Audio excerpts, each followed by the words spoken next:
Bagi orang yang serba ingin cepat dan mau semuanya serba tepat waktu, penundaan adalah sesuatu yang sedapat mungkin dihindari.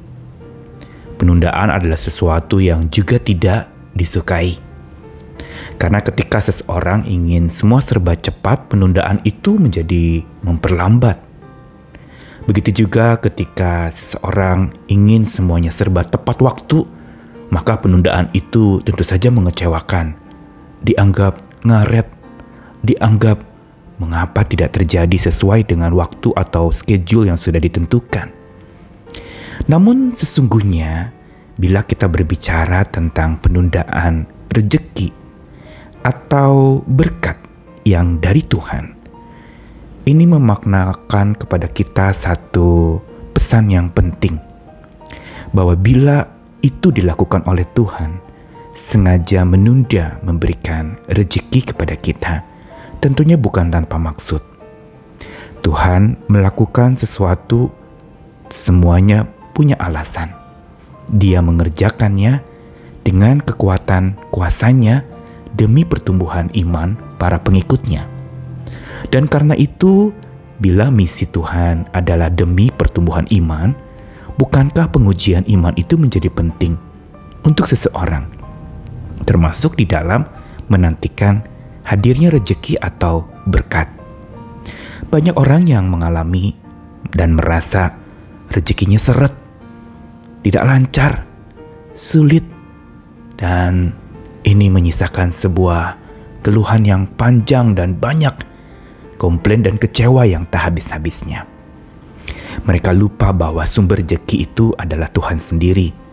Bagian kita berusaha, rezeki ada di tangan Tuhan. Dan kalau ada di tangan Tuhan, Tuhan akan memberikannya sesuai dengan waktu Tuhan. Sehingga kadang-kala kita memang menemukan ada rezeki yang tertunda untuk kita terima. Apa maksud di balik ini? Saya Nikolas Kurniawan menemani di dalam Sabda Tuhan hari ini dari Sakaria pasal yang ke-8 ayat yang ke-9 sampai ke-10. Beginilah firman Tuhan semesta alam, kuatkanlah hatimu, hai orang-orang yang selama ini telah mendengar firman ini, yang diucapkan para nabi, sejak dasar rumah Tuhan semesta alam diletakkan untuk mendirikan bait suci itu. Sebab sebelum waktu itu, tidak ada rezeki bagi manusia, juga tidak bagi binatang. Dan karena musuh, tidak ada keamanan bagi orang yang keluar dan bagi orang yang masuk. Lagi pula, aku membuat manusia semua bertengkar. Dua ayat dari Sakaria 8 ini merupakan cuplikan dari pesan Tuhan lewat Nabi Zakaria untuk pemulihan bangsa pilihan Tuhan. Pengingatan akan karya keselamatan yang Tuhan kerjakan bagi manusia yang jauh dari Tuhan, yang hidup sembarangan, yang penuh dengan dosa dan pelanggaran. Tuhan mengingatkan sesuatu yang sangat penting. Khusus di ayat 9 dia mengatakan, kuatkanlah hatimu, hai orang-orang yang selama ini telah mendengar firman ini, yang diucapkan para nabi. Satu kata yang penting adalah bicara kuatkan hatimu. Apa maksud Tuhan? Kondisi orang-orang pada waktu itu sedang lemah hatinya dan sedang merosot imannya. Mereka lebih percaya kepada apa yang kelihatan. Mereka lebih percaya kepada apa yang mereka dapat genggam. Tapi mereka lupa siapa yang menggenggam hidup mereka. Dan dikatakan, kuatkan hatimu hai orang-orang yang selama ini telah mendengar firman ini. Tuhan ingatkan lagi, kuatkan hati orang yang telah mendengar firman. Berarti Tuhan ingin supaya seorang yang sudah mendengar firman itu, hatinya terkuatkan atau hatinya tetap kuat untuk menghidupkan firman itu dan taat kepadanya. Atau mau dirangkum, apa yang Tuhan katakan di dalam ayat 9 ini adalah Tuhan ingin supaya relasi manusia dengan Tuhan itu terjalin karib dan erat. Sehingga dikatakan orang-orang yang selama ini telah mendengar firman, berarti ada sebuah persekutuan dengan firman hidup itu, dengan firman Tuhan. Dan dikatakan diucapkan para nabi sejak dasar rumah Tuhan semesta alam diletakkan untuk mendirikan bait suci itu.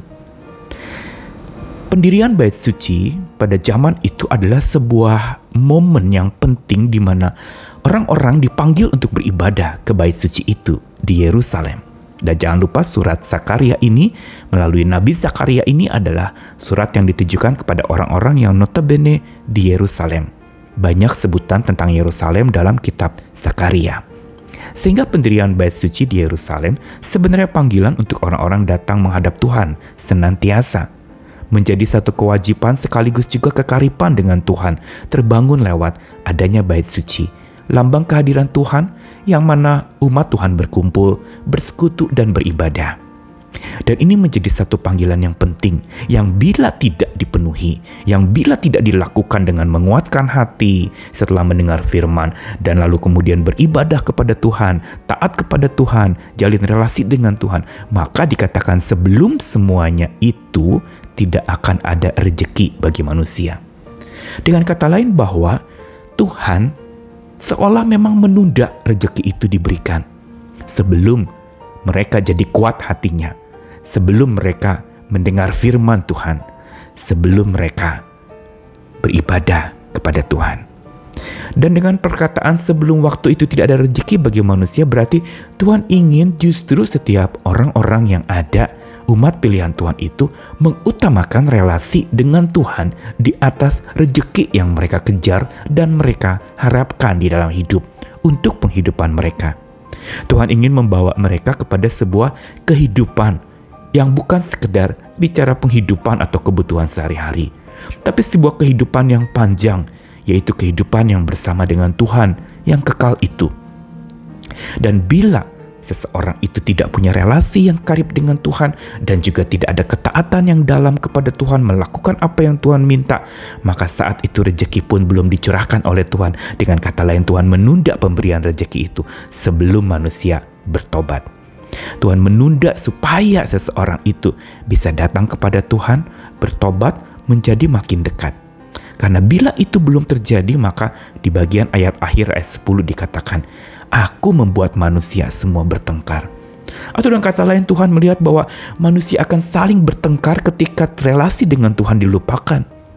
Ketika relasi dan hidup dekat dengan Tuhan, kuatkan hati, hidup dari firman Tuhan, dan melakukan apa yang Tuhan katakan, maka manusia satu dengan yang lainnya akan saling bertengkar. Namun ketika seseorang membangun relasi yang kuat dengan Tuhan, yang mendengarkan suara Tuhan, dan lalu beribadah kepada Tuhan senantiasa, maka manusia akan hidup damai. Ini yang dikatakan lewat kitab Zakaria. Pesan yang penting buat kita adalah berbicara tentang bagaimana yang utama yang harus kita lakukan di dalam hidup kita. Apakah rezeki yang kita kejar sampai melupakan relasi kita dengan Tuhan? Apakah berkat yang kita kejar sampai melupakan sumber berkat yang harusnya menjadi pokok utama di dalam hidup kita dan menjadi acuan utama di dalam segala pengelolaan berkat kita? Mengapa relasi menjadi lebih penting dari rezeki? Mengapa sumber berkat menjadi lebih penting daripada berkat? Karena bila seseorang banyak rezeki tetapi relasinya dengan Tuhan tidak terbangun, dia bisa salah menggunakan rezekinya. Dia bisa menyalahgunakan itu bahkan untuk hal-hal yang tidak memperkenankan hati Tuhan, yang melukai hati Tuhan.